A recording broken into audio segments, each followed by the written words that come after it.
Deuteronomy 28, verse 68.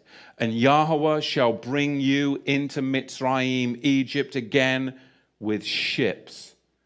And the way of which I said to you, you shall see it no more again. And there you shall be sold to your enemies for slaves and female slaves, and no man shall buy you. And that is what happened to the regal class of the house of Judah. And I want to give you a brief history. I won't go into it too much, but I can't just make that statement because there'll be people that will push back. But I want to give you a brief history on slavery.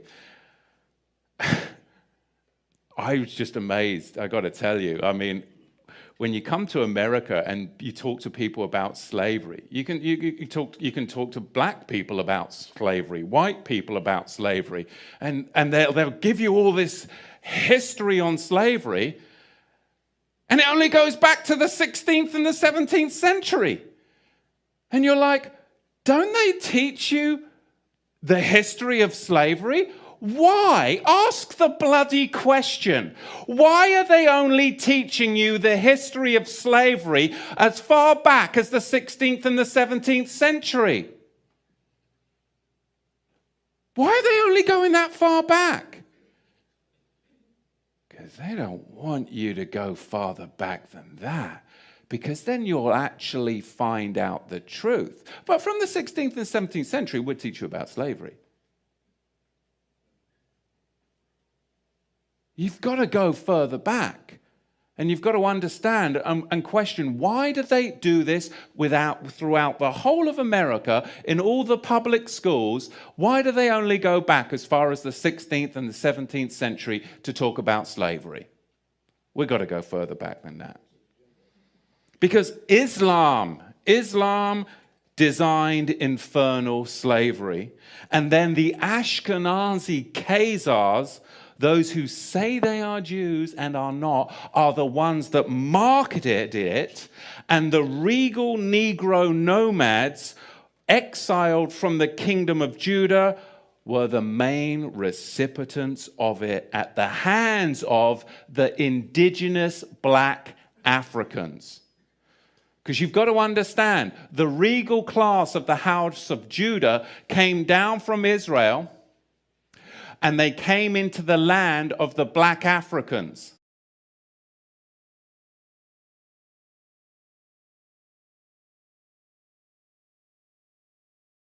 And the black Africans resented the regal class of the house of Judah in their land, because they had laws, they had customs, they had civility.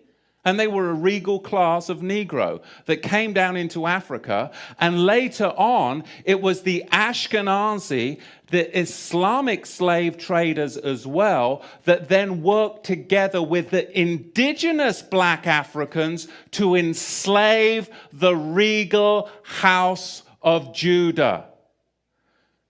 This is what we've got to understand, but you've got to go back before the 16th century to understand the roots of it.